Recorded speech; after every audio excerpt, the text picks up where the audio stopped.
Ladies and gentlemen, there's many mysteries of hockey where you have certain players, their sons or what do you call cousins or uncles or even their daughters are related to a person but are not publicized much. Now, Yvan Cournoyer is well known as one of the best players in Montreal Canadiens history. But I read a book, a very important book in the Montreal Canadiens called Lines in Winter, referring to somebody by the name of Norm Cournoyer as Yvan's brother. He used to play against Guy Lafleur in the Q League when Lafleur was playing with the Remparts and Norm Cournoyer was playing with the Laval Maple Leafs. Now, I haven't seen much second proof that Norm is Yvan's brother, and if he is, I apologize, but 2/3 of it say he was born in Drummondville, which is of course Yvan's hometown. He looks like Yvan. You see in the photo with a perm, and he's a little bit bigger at 5'10", 170. Now, born March 17th, 1951, Norm Cournoyer first came to major province again 2 seasons with the Verdun Maple Leafs of the QMJHL. His first year in 1970 had 30 points in 53 games with 7 points in the playoffs and 79 points in 61 games, 28 goals and 4 points in the postseason.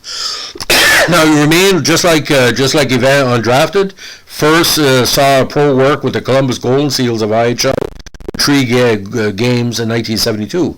73 he really broke out with Syracuse Blazers of the AHL. He had 118 points in 76 games, including 47 goals and 21 points and 11 goals in 14 playoff contests. Now, 74 he split time with the Jacksonville Barons of the AHL, the Macon Whoopies of the SHL, and of course his first major league experience with the Cleveland Crusaders of the WHA. Overall that year he had 21 goals in a grand total of 72 games with all 3 teams with 53 points. Now, he took an occasional penalty. That year had 106 combined minutes and penalties. 19 points with the Barons, 7 goals. 26 points with Macon, 11 goals. And 8 points and 3 goals and 13 contests with Cleveland. Now, 75 he played with the Denver Spurs of the CHL. 16 points in 53 games. 1 assist and 2 playoff contests. 76 he split time with 3 franchises. The Columbus Owls and the Muskegon Mohawks of the IHL, as well as the Tucson Mavericks of the CHL. Now, that year he had 22 total goals in 74 games with 53 points and 53 minutes and penalties. 77, Charlotte Checkers, he had 44 points in 40 games, and that season, of course, he had his second WHA experience, 3 points in 19 games, including 1 goal with the San Diego Mariners.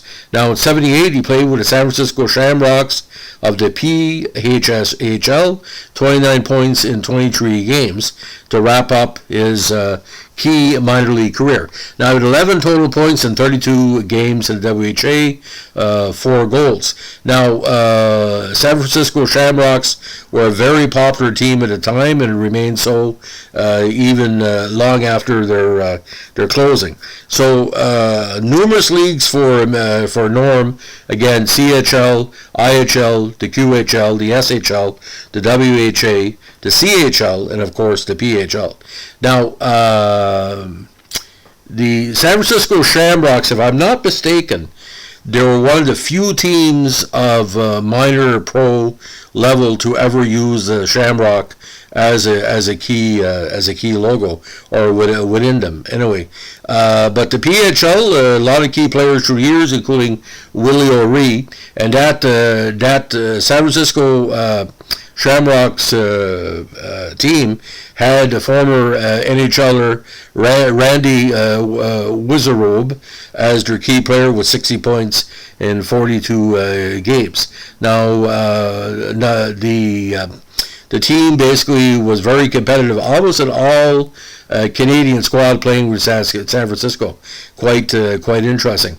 Now, Bob Sutherland was with that team as well, and of course Bob had, from Braintree, one of the first major pros to come out of the Braintree area of, again, the modern era. And of course we all know he was drafted by the Islanders and eventually found time to play in Amsterdam for a couple of years as well. So, ladies and gentlemen, that's the curious case of Norm Cournoyer. If it's Yvan's brother, if you know the source that confirmed that, I don't have a direct line to Yvan, but all I know, he put up some decent numbers in the key minor leagues through the years, and he's spoke up well in lines in winter, basically saying a very speedy guy on the ice. Thanks for listening. Bye.